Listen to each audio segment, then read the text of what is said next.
आज समूचा प्रदेश कोरोना व क्राइम के कंपटीशन से बुरी तरह जूझ रहा है। ऐसे में सूबे के सत्ता ज्वालामुखी पर्वत के मुहाने पर बैठकर शांति योग कर रही है। उक्त संबोधन में आम आदमी पार्टी के राष्ट्रीय प्रवक्ता, राज्यसभा सांसद व प्रदेश प्रभारी संजय सिंह ने अपनी संबोधन को आगे बढ़ाते हुए कहा कि समूचे विश्व की मानव जाति आज वैश्विक महामारी कोरोना के संकट से जूझ रहा है। हमारे देश में भी यह विषाणु देर से पर जहाज से लाया गया। प्रदेश व केंद्र की लचर व्यवस्था के चलते देश के आम नागरिकों के खाते में 15 लाख रुपए तो नहीं आए, पर कोरोना के 15 लाख से अधिक मरीज आ गए हैं। विदेशी कालाधन तो नहीं, पर विदेशी बीमारी जहाज से जरूर लाई गई है। प्रदेश की कानून व्यवस्था पर तंज कसते हुए सांसद ने बोला, आज प्रदेश कोरोना व क्राइम में जबरदस्त प्रतियोगिता चल रही है। प्रदेश का हर जनपद इन दोनों चीज़ों से बुरी तरह जूझ रहा है। फिरौती प्रदेश बना उत्तर प्रदेश, जिसका अपहरण एक उद्योग बन गया है। मुस्लिम अपराधी व नेता के गठजोड़ से पूरे प्रदेश में संगठित अपराध कराए जा रहे हैं। पूरे प्रदेश की कानून व्यवस्था ध्वस्त हो चली है। सरकार ने FIR no case no test no corona के फॉर्मूले पर चल रही है। कोरोना के प्रसंग के प्रदेश सरकार को दिल्ली सरकार के नक्शे पर चलने की हिदायत देते हुए बताया कि लाख विरोध व असहयोग के बावजूद केजरीवाल सरकार ने आज कोरोना पर 90% सफलता प्राप्त कर चुकी है। परंतु सत्तासीन प्रदेश व केंद्र की सरकार आज अपने सनक के चलते उनकी लचर व्यवस्था के कारण मानवीयता व जिम्मेदारी के हर पहलू से लगातार फिसलती जा रही है। आज जब समूची मानवीयता ज्वालामुखी मुहाने पर है, तो सत्तासीन थाली दीप के द्वारा शांति योग में लीन है। यदि अभी भी सरकार की तंद्रा नहीं भंग हुई तो स्थिति बहुत ही भयावह व विनाशकारी हो सकती है। इस अवसर पर प्रदेश अध्यक्ष सभाजीत सिंह, छात्र संघ प्रदेश अध्यक्ष वंशराज दुबे, महिला प्रकोष्ठ अध्यक्ष नीलम यादव, जिलाध्यक्ष राजेंद्र वर्मा सहित अन्य पदाधिकारी, कार्यकर्ता व समर्थक मौजूद रहे। देश इस वक्त कोरोना की वैश्विक महामारी से जूझ रहा है। मानव जाति के इतिहास में कोरोना का संकट एक सबसे बड़ा संकट बनकर हम लोगों के सामने आया है, जिससे दुनिया के तमाम देश, वो चाहे अमेरिका हो, ब्रिटेन हो, फ्रांस हो, जर्मनी हो, इटली हो,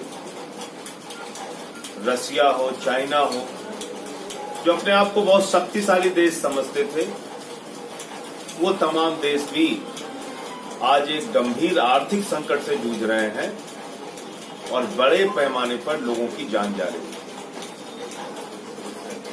भारतवर्ष में कोरोना विलंब से आया, जहाज से आया। हिंदुस्तान की बीमारी नहीं थी ये, और ये विदेशों से जहाज से हिंदुस्तान आई। लेकिन जिस प्रकार के गंभीर प्रयास और एहतियात केंद्र सरकार को बरतना था, भारतीय जनता पार्टी को जो कदम उठाने चाहिए थे कोरोना से लड़ने के लिए, वो हमारी केंद्र सरकार ने नहीं उठाया। और उसका नतीजा ये हुआ कि 15 लाख रुपए लोगों के खाते में तो नहीं आए अब तक, लेकिन 15 लाख से ज्यादा केस हो गया हिंदुस्तान में। 15 लाख से ज्यादा कोरोना के केस देश में हो गए।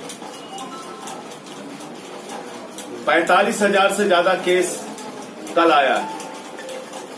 उत्तर प्रदेश में 3,000 से ज्यादा केसेस आए हैं। इसका मतलब कि कोरोना से लड़ने में, कोरोना को रोकने में, देश के अंदर फैलने में केंद्र की भाजपा सरकार पूरी तरीके से विफल साबित हुई है। थाली बजवाती रही, दिवाली मनाती रही, लेकिन जो कदम उठाने चाहिए थे वो कदम नहीं उठाए गए। और यही हाल उत्तर प्रदेश के योगी का है। योगी जी ने बातें बहुत बड़ी बड़ी की, टीम 11 भी बना दिया। उस टीम 11 में सारे के सारे IAS अधिकारी, एक भी डॉक्टर नहीं, एक भी एक्सपर्ट नहीं, स्वास्थ्य मंत्री नहीं, विपक्ष के नेताओं की राय कैसे शामिल की जाएगी इसका कोई जरिया नहीं। तो टीम 11 कोरोना से लड़ने के लिए योगी जी ने बनाया या क्रिकेट मैच खेलने के लिए बनाया है, ये समझ के बाहर है। कोरोना और क्राइम, इन दो मामलों में आज उत्तर प्रदेश के अंदर कंपटीशन चल रहा है, प्रतियोगिता चल रही है कि कौन आगे जाएगा, कोरोना आगे जाएगा या क्राइम आगे जाएगा। जिस जिले का अखबार उठाकर देख लीजिए, हत्या, लूट, अपहरण, बलात्कार, तमाम वारदातों से अखबार भरे पड़े हुए हैं। 8 पुलिस के जवानों की हत्या हो गई कानपुर में, पत्रकार विक्रम जोशी की गाजियाबाद में हत्या हो गई, पत्रकार शुभम मणि त्रिपाठी की उन्नाव में हत्या हो गई, प्रयागराज में 4 लोगों को एक ही परिवार के सर काट के मार दिया गया, कासगंज में 3 लोगों को एक ही परिवार के काट के मार दिया गया, गोरखपुर में योगी जी के गृह जनपद में एक बच्चे का अपहरण होता है, पान वाले के बेटे का, और उसकी हत्या हो जाती है। संजीत यादव का अपहरण होता है, उसकी हत्या हो जाती है। कानपुर देहात में एक अपहरण होता है, उसकी हत्या हो जाती है, ब्रजेश नाम के युवक की। तो ये हो क्या रहा उत्तर प्रदेश में? 4 करोड़ की फिरौती गोंडा में एक बच्चे का अपहरण करके मांगी जाती है।